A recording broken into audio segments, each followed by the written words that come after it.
Armed and threatening, this is the face of Israeli settler violence in the occupied West Bank.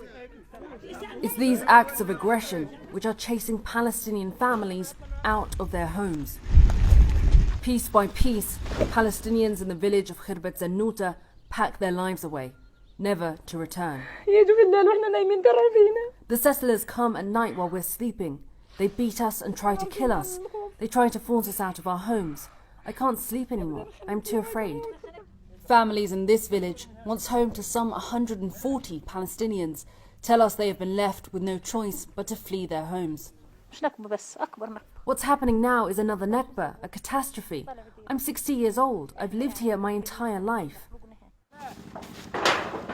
And despite the fact that settlements in the occupied West Bank are considered illegal by many in the international community, they continue to grow and expand with the backing of Israeli authorities. We inherited this land from our forefathers. We've lived here for generations.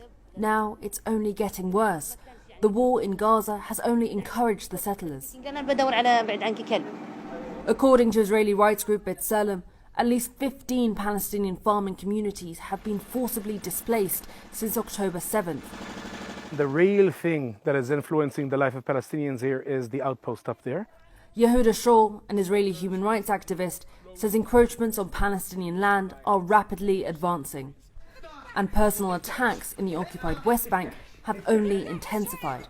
The next stage is not only attacking Palestinians when they're out in the field, going into the communities, into the homes, burning houses, slashing water tanks, beating up people, threatening women, children, elderly. And the result of it is what you see in front of your eyes. People leaving. Entire communities packing up and leaving. Settlers are taking advantage that all eyes are in Gaza to accelerate their violence, because there is no protection from the Israeli army, there is no protection from the Israeli police. In many cases, the Israeli army is accompanying the settlers, and in many cases, the settlers are the army. In the nearby village of Atuba, a remote Palestinian community, Israel's military keeps a watchful eye. IDF soldiers never too far away. Yes, you need to go. You need to go. Why? Because you're in the fire field. Sorry? Need to go. You need to go. Why? Right now. Why are we not allowed to come? This village knows the price of settler violence all too well. Palestinians here say their attacks are edging closer each night. They come and threaten us, saying we have to leave or they will be back to target us. They're all armed. They never come here without weapons. In the last week alone, residents here say Israeli settlers have slashed this village's water tanks and cut through local power lines. An effort, NGO workers say, to pressure Palestinian families to leave the area.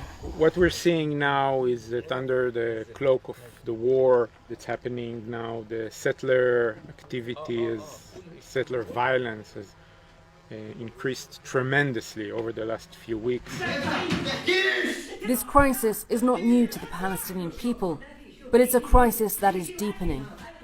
Israel's bombardment of the Gaza Strip said to be emboldening violent settlers.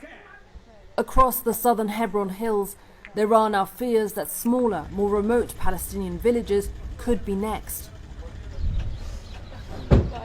But for Palestinians in Khirbet Zannuta, it is already too late.